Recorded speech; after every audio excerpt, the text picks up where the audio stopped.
Hello there, very good evening. This is the weekend edition of Primetime News on TV1. For the news first, where the people come first. I'm Martin Satyanesan. Let's start off with a look at your headlines for this evening.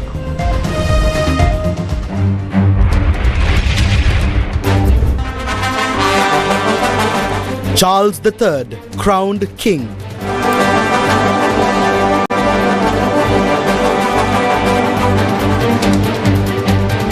President instructs 4 provincial governors to resign. We will clarify domestic debt restructuring within the month, says State Minister Ranjit Siambalapitiya. STF to assist Consumer Affairs Authority raids. Attorney General issues instructions on preparation of report to claim damages for Express Pearl. Don't oppress those who expose information on the disaster. Find out who is obstructing the process. Civil organizations demand. Heavy showers to more provinces. Landslide warnings issued.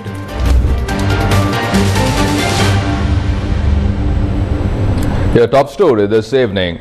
King Charles III was officially crowned in once-in-a-generation royal ceremony, witnessed by hundreds of high-profile guests at Westminster Abbey today. The day began with the relatively modest King's procession, the first of 2 processions on Saturday, in which the King and Queen consort Camilla travelled from Buckingham Palace to the Great West Door of Westminster Abbey.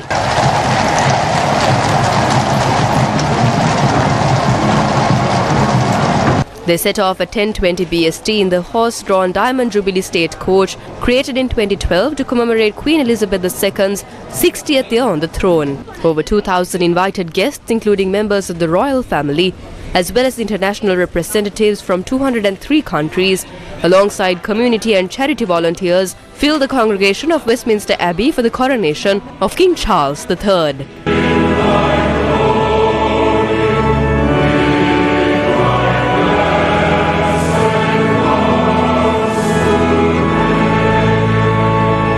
Afterwards, the coronation got underway at Westminster Abbey. Gun salutes involving 400 personnel mark the moment. St. Edward's crown is placed on the king's head. King Charles III was only the 7th monarch to wear it after Charles II, James II, William III, George V, George VI and Elizabeth II, who last wore it at her own coronation in 1953.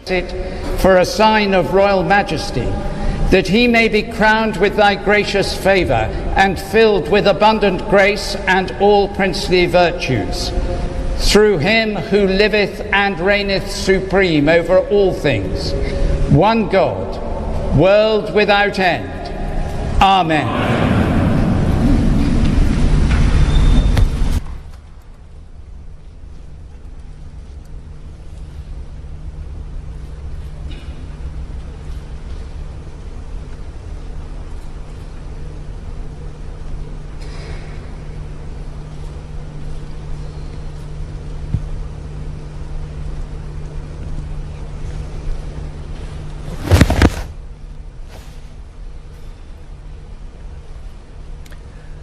God save the King! God save the King!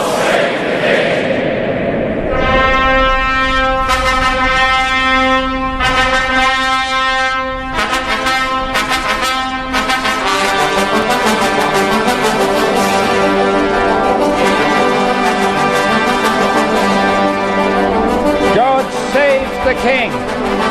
God save King Charles! Long live King Charles! 21 rounds was fired at 11 locations around the UK, including Edinburgh, Cardiff and Belfast, and on Royal Navy ships at sea. Afterwards, the Queen consort was anointed and crowned. Be filled by thine abundant grace and with all princely virtues. Reign in her heart, O King of love, that being certain of thy protection, she may be crowned with thy gracious favour, through Jesus Christ our Lord. Amen.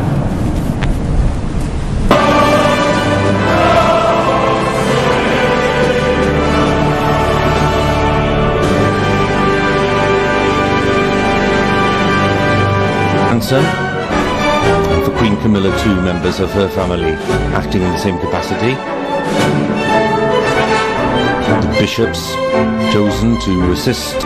And so King Charles III, the oldest person to be crowned monarch of the United Kingdom, emerges from Westminster Abbey to the sound of the bells and the crowds outside. His whole life has been spent in readiness for this day. And by his own insistence, despite his age, there is much that he still wants to achieve in this reign.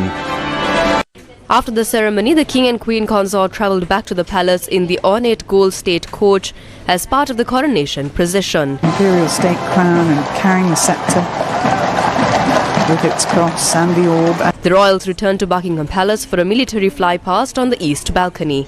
The event, which lasts through Monday, will be filled with celebrations, performances and royal customs not seen since 1953 during Elizabeth's coronation. Extended cousins and cousins of cousins and that sort of thing that we The streets of London are packed, from street corners to pubs and bars, with the flag of the United Kingdom on display at every turn. I'm here at Hyde Park in central London, where crowds have braved the rain to witness the coronation of King Charles III. For anyone under the age of 70, this will be the first British coronation that they have seen. The coronation is a highly symbolic one, intended to convey the state and the church are connected in a joint project of national governance. In his address, King Charles said that he will foster an environment in which people of all faiths may live freely. Representatives of both houses of parliament, church and state are in attendance. Sri Lankan President Ranil Wickremesinghe is among the state leaders and other key figures from the Commonwealth who are at the coronation ceremony. First, the role of the monarchy in contemporary Britain is under continuous discussion and discourse. For right now, today is just about the coronation ceremony of King Charles III and largely celebrations here in central London. I'm Sonali Manikbakye reporting for News First from Hyde Park in central London. The last coronation was of the late Queen Elizabeth II, which was nearly 70 years ago. King Charles III was 4 years old when his mother Queen Elizabeth was crowned in 1953. The Queen's coronation ceremony was on the 2nd of June 1953 and was held at Westminster Abbey. Per the palace, the Abbey has been the setting for every coronation since 1066. Over 8,000 guests attended the ceremony at London's Westminster Abbey. President Ranil Wickremesinghe and Professor Maitri Wickremesinghe extended congratulations to King Charles III and engaged in a cordial conversation during a meeting of the heads of state of the Commonwealth of Nations in London. During the gathering, President Ranil Wickremesinghe emphasized the importance of the Commonwealth playing a more significant role in supporting education reforms that encourage youth involvement. He also called on the Commonwealth to bolster connectivity through digitalization. The meeting was attended by Sri Lanka's High Commissioner to London, Ms. Saroja Sirisena, and the President's Director of International Affairs, Mr. Dino Kolomage. Several religious events were held across Sri Lanka today as well, in line with the Vesak festival, which is celebrated by Buddhists all over the world. The Sirasa Namami Vesak zone got underway at the historic Kuragala Raja Mahavihara and the Mahabodhi Agra Shravaka Mahavihara in Maliga Khanda, Colombo today as well.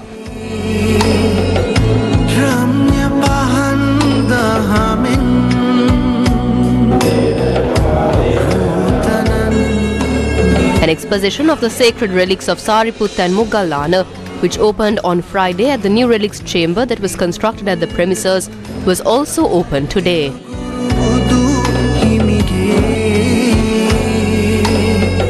Thereafter, the Mahasangha led an afternoon Sambuddha Puja.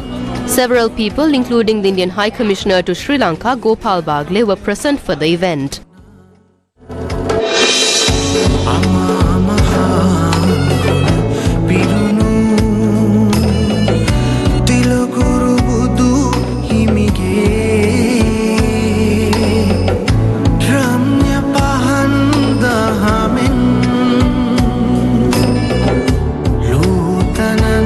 A souvenir was also presented to the Indian High Commissioner. Religious events were held under the directive of Venerable Banagala Upatissa Thero, the President of the Mahabodhi Society of Sri Lanka and the Chief Sanganaik of Japan. The Sirasanamami Vesak zone at the historic Kuragala Rajamaha Vihara will continue until the 14th of May. Several religious events took place at the historic Kuragala Rajamaha Vihara, while the Vesak zone will feature Vesak Pandal, Vesak lanterns and Bhakti Gee performances.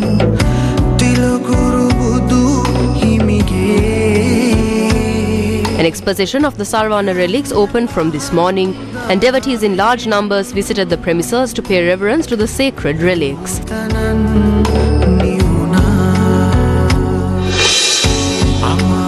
The Dhatu Satya Dhamma sermon was preached for over 5 hours this evening at the Sirasanamami Vesak zone by Venerable Rajagiriya Arya Jnana Thero.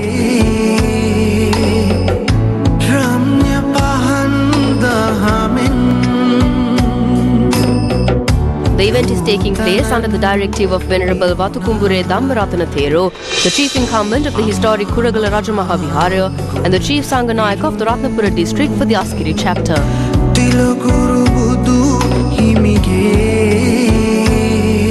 The historic Kuragala Rajamaha Vihara remained open for devotees during the night since Friday in celebration of the Vesak festival, becoming the first night temple open in Sri Lanka.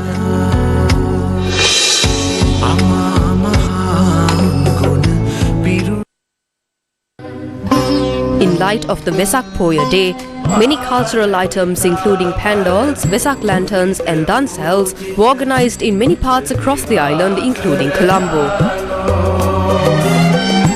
A large crowd was seen witnessing the Buddha Rashmi Vesak zone.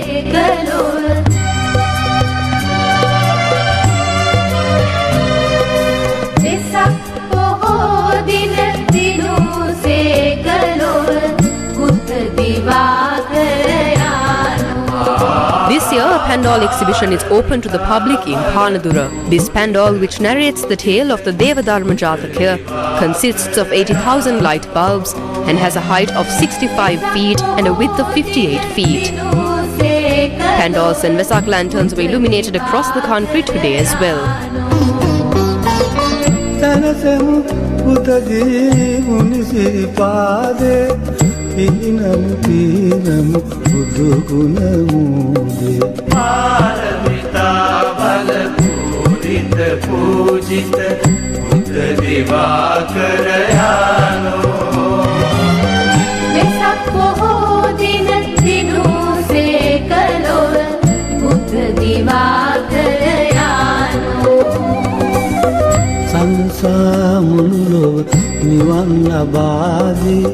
पुण्य महोदधि शांत समाधि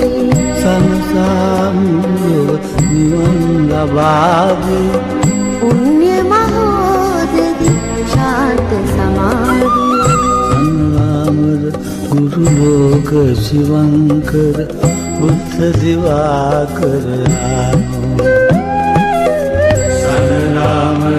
गुरु लोक Shivankar. The Eastern Vesak zone is being held this year as well with the support of the business community of the area. Many dansals were also organized island-wide for the Vesak festival.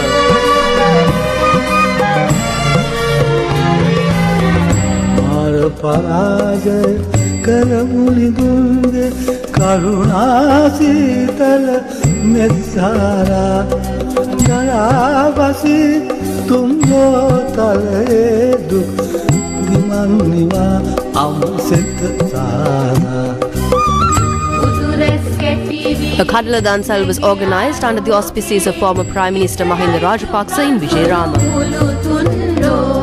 The Biryani Dansal organised by the Mavanella Sinhala Muslim Union took place in Mavanella today.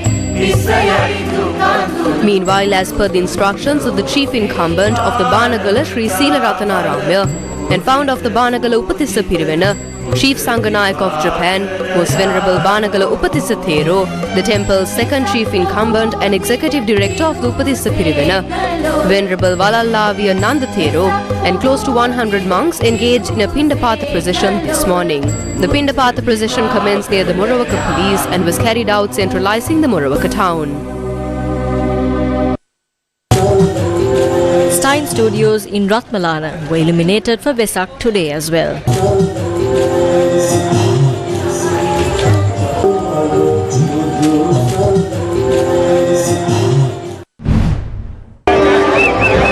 The Royal Thai Embassy participated in the Buddha Rashmi at the National Vesak Festival 2023 held today. Today's Vesak zone was illuminated by former President Mahinda Rajapaksa.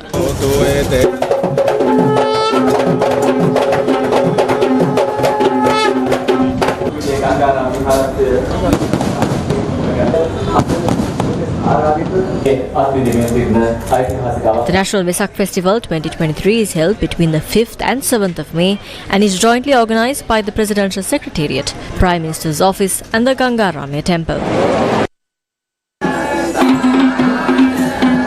Meanwhile, the Rajakiya Abhivandana Vesak zone organised by Royal College, Colombo commenced on Friday evening. An exposition of sacred relics was available to the public at the Vesak zone.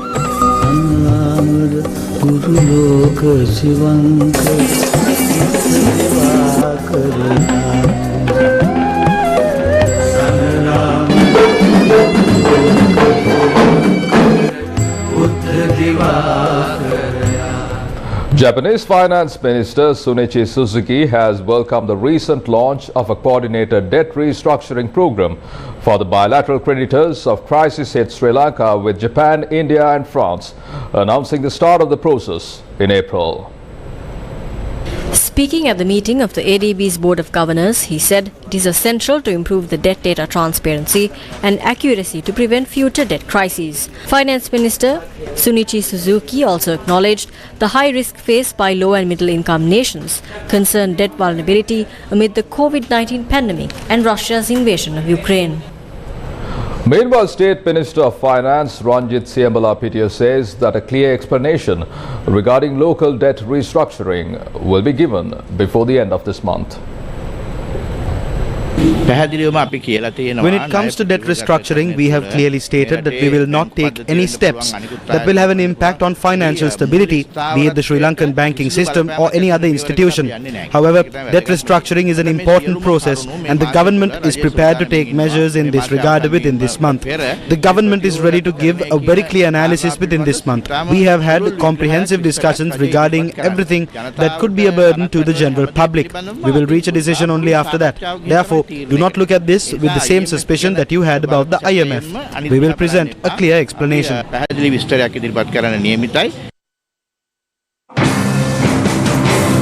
මතක තියාගන්න ඒ සැලැස්ම තමුන්නාසලා මේ රටට වග කියන සැලැස්මක් වෙනවා. Keep in mind that you should be able to take responsibility of what you did to this country as the government of the port tour. If the same group of individuals who once ruined the country are now trying to meddle with the hard-earned money of the people, there is something very wrong there. What happens to the local banks and the Provident Fund when restructuring local debt following the conditions of the IMF? An orderly mechanism needs to be formulated and solutions for the people's issues need to be found. If you once again start doing things like keeping the chairmanship of the Committee on Public Finance to yourselves, the people cannot accept that. Tell us what your plan is. It is essential that the plan should protect the country and the people's money. I'd like to emphasize this to the government. ජනතාවට නිවැරදි ජනතාවගේ මුදල් ආරක්ෂා වෙන රට ආරක්ෂා වෙන වැඩපිළිවෙලක් විය යුතුමයි කියන එක මතක තියාගන්න කියලා ආණ්ඩුවට ප්‍රකාශ කරනවා. Executive member of the Jatika Janabalawegaya Nalin Hevage expressed the following views regarding economic situation revealed by the recent report issued by the Central Bank of Sri Lanka. Sri Lanka experienced the biggest economic collapse of -7.8 in 2022. So how can we say the economy was fixed or that Ranil is capable? The agriculture industry fell by 4.6%, industries fell by 16%, the service sector fell by 2%. As a result, the economy as a whole fell by 7.8%, the biggest collapse in Sri Lankan history. So how do we say Ranil is capable? It was Ranil that pushed the country to the abyss in the past past as well, especially between 2015 and 2019. Therefore, the CBSL report is a massive slap on the face to those who say Ranil is capable. Statistics show it isn't the case and the economy is in a precipice. Some say the economy has stabilized and is moving forward slowly, but it has stabilized while destabilizing itself. If a government is to become stable, it needs to win the trust of the people. The Attorney General's Department has issued basic instructions on how to prepare the detailed report, including the amount of compensation for the damage caused to the ecosystem in Sri Lanka by the Express Pearl vessel. Chairman of the Marine Environment Protection Authority, Aselabi Rakava, stated a discussion was requested with the Attorney General for further instructions on how to prepare the relevant report. Chairman of the Marine Environment Protection Authority, Aselabi Rakava, said he is confident of receiving an opportunity to discuss the preparation of the detailed report, including the compensation amount over the damage caused to Sri Lanka's ecosystem by the Express Pearl vessel within the coming week. He said the report will be prepared in the future based on the instructions received in this regard. The discussion was requested due to the unclear situation regarding the manner in which the Attorney General's Department has summoned the report. A case was filed before Singapore court recently, seeking compensation for the environmental damage caused due to the Express Pearl vessel. A detailed report was called from MIPA to inform court regarding the amount of compensation that is being sought. Meanwhile, social media activist Darshana Handungoda has been summoned to appear before the Criminal Investigation Department tomorrow. Police media spokesman SSP Nihal Halduwa said Handungoda was summoned based on a complaint filed by the Attorney General's Department over a statement made by him on YouTube regarding investigations into the Express Pearl disaster. The All-Island General Fisheries Federation said it condemns efforts to oppress those who reveal details regarding the Express Pearl disaster instead of remedying the damage caused to fishermen and the Sea of Sri Lanka. While attempts are being made to score $6.4 billion from foreign companies after reducing it to $250 million for underhand deals, the government is attempting to go after social media activists, fishermen's organizations and others who reveal information regarding this. If the government thinks this will stop them, that is not the case.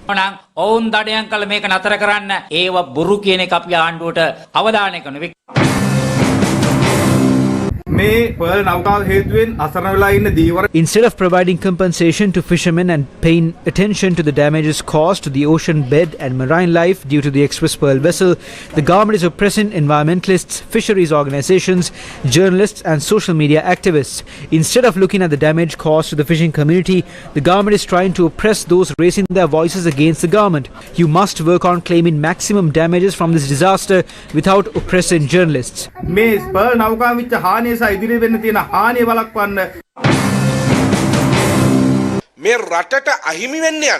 Social media activists and journalists who speak of the $6 billion plus claim the country is going to lose are being oppressed. Manoj Nanakara, Amila Egoda Mahavatta and environmentalists don't need to speak about this. However, we have to speak of this because social media activists and environmentalists feel that the government is trying to conduct underhand deals and the country will lose this amount while it will go to someone else's pocket.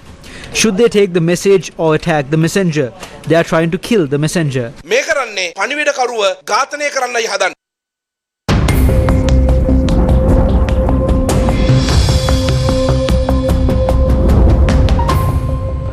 The Department of Meteorology says that showers or thunder showers may be experienced tomorrow in the western, Sabaragamuwa, northwestern and southern provinces, as well as in some places in the Kandy and Nuwara districts. In view of the ongoing rains the previous morning regarding landslides, issue to Badulla, Kegol, Matale, Gaul and Matara districts has been extended further. The Met Department is stated from today an atmospheric depression is forming in the low atmosphere around the southeast Bay of Bengal Sea. Irrigation Department says that the gates of several reservoirs have been opened further due to the heavy rain. The Director of the Water Management Unit, Sudarshini Vidanapatirina, stated that 2 gates at the Daduru Reservoir, 6 gates at the Beheragala Reservoir and 1 gate at the Yanoy Reservoir have been opened so far. Due to the opening of the Dadaroya gates, several lowlands near the Chilau city were flooded. The Maik Kulama, Nilanpura and Ashraf Vatta areas in Chilau have been flooded.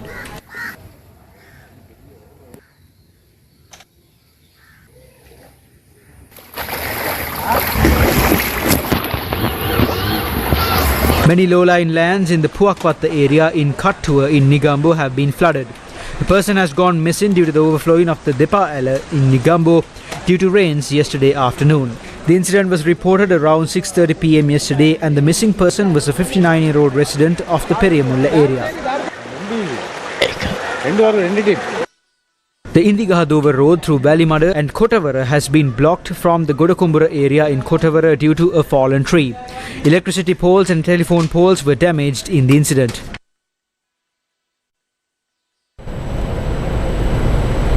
A decision has been made to seek the assistance of the Police Special Task Force and the police for the raids of the Consumer Affairs Authority, drawing attention to the attacks on the officers of the authority during raids. The Consumer Affairs Authority said on the instructions of the subject minister in charge, the police and the Special Task Force will be involved in the respective raids. In the past few days, during raids in Gampaha, Kalutara, Ampara and Naramal areas, the officers of the Consumer Affairs Authority were assaulted. In more local news, the farmers are in dire straits due to the spread of a caterpillar species in the farmlands of the Ulpathweva village in the Thamalagamu area in Kantale. The main livelihood of the people of the Kantale Ulpathweva village is farming. As always, the farmers began their cultivation activities amid many problems with the hope of reaping a successful harvest. But the farmers point out that their crops are being destroyed due to a species of caterpillars spreading among the crops. These farmers point out that a situation has arisen where crops cannot be protected no matter how many remedies are used.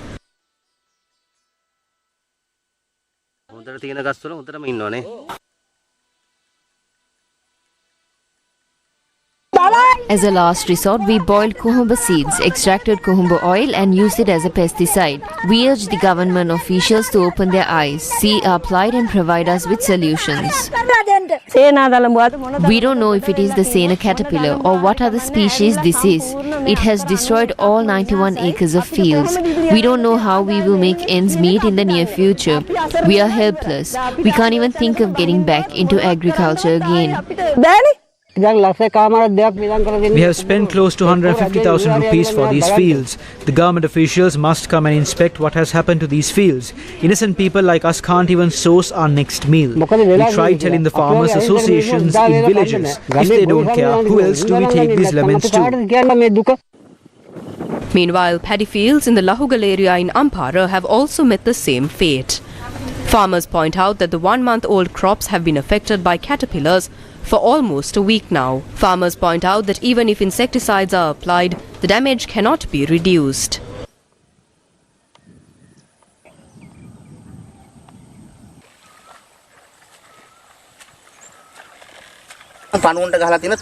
We applied oil for worms thrice. We still find worms here and there. I have been farming for 46 years now. I have never seen something like this. In the afternoon, the damage they cause is less. At night, they pick up the pace. It's been a month and now only the stems of the paddy are left. We can't find a blade of grass even near a stream.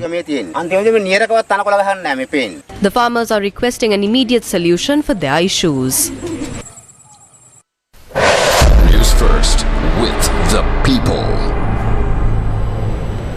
Governors of Sabaragamuwa, Uva, Northern and Eastern provinces have been notified to resign from their positions. A senior official at the President's office said that it is a normal tradition for governors to resign when a president vacates office. He points out that it is the same as abolishing the cabinet when the Prime Minister vacates office. However, he stated that although several months have passed since Gotabaya Rajapaksa left the office of President and Ranil Wickremesinghe assumed the office of President, those governors have not resigned from their positions. After the resignation of these governors, the appointment of new governors will be done by President Ranil Wickremesinghe. The senior official of the President's office also mentioned that the politicians of those provinces have continuously submitted requests to remove some governors. A wild elephant that roamed into Elaharadhiya Beduma in Polonnarva has caused damages to many properties in the area.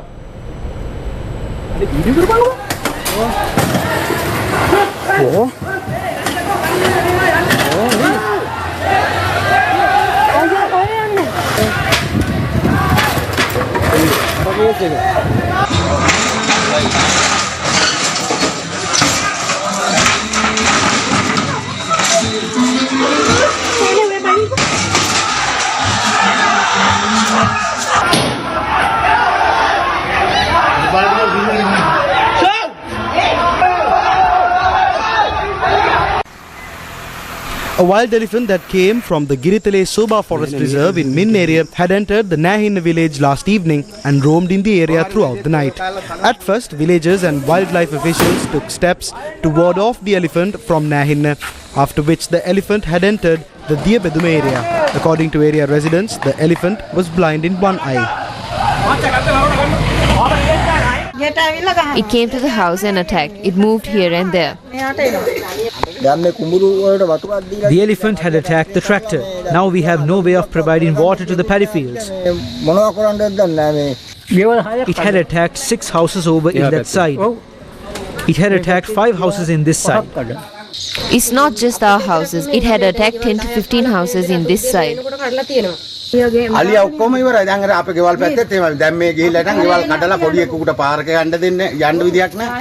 Children can't go to school. We don't know what to do. The people go and vote, but in the end they don't get anything in return. For 15 to 20 years these people have been facing this problem. No solution has been provided to them.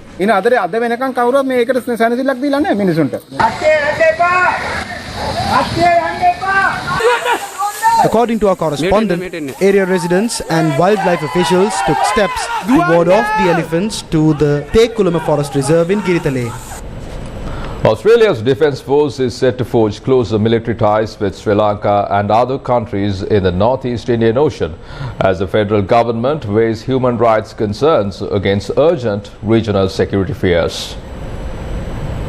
Following the new Defence Strategic Review published in Abridged Declassified from last week, the government is preparing to expand the long-standing defence cooperation program beyond the Pacific, Southeast Asia and South Asia into countries on the Bay of Bengal and the Andaman Sea. This expanded program is expected to include Sri Lanka, the Maldives and Bangladesh, all of which have previously expressed a desire for more engagement. It is also likely to entail a further broadening of ties with India, which is a member of the Quadrilateral Security Dialogue, or Quad, alongside Australia, Japan and the United States.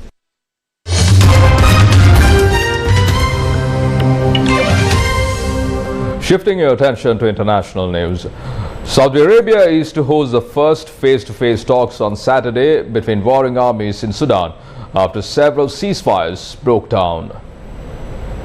A joint US-Saudi statement welcomed the start of pre-negotiation talks in Jeddah between the Sudanese army and paramilitary rapid support forces. On Friday, reports spoke of continuing clash in Khartoum. The Sudanese army says the talks aim to address humanitarian issues. There has been no official comment from the paramilitary rapid support forces. The army confirmed that it had sent envoys to Jeddah to engage in the talks, which the UN and aid agencies have been pressing for, faced with the dire humanitarian crisis in Sudan. Nearly 3 weeks of heavy fighting have killed hundreds of people and displaced nearly 450,000 civilians. Of that total, the International Organization for Migration says more than 115,000 have sought refuge in neighboring countries.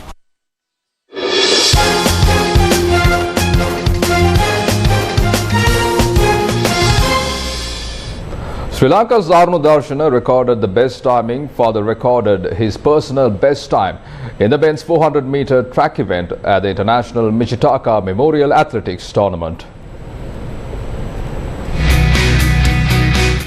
Sri Lankan athlete Aruna Darshana concluded the men's 400-meter track event under 45.4 seconds, marking his best personal record. Prior to this achievement, he had the best record in his performance at the Shizuoka International Athletics Meet. That was 45.59 seconds. After Sugat Tilakaratne, Rohan Pradeep Kumara and Prasanna Amarasekara, this is the best record performed by a Sri Lankan athlete in the men's 400-meter track event. From that, we bring to a close this edition of Primetime News on TV1. For details of these stories and much more, simply log on to our website www.newsfirst.lk. For the News First, where the people come first, I'm Martin Satyanis, and you take care and good night.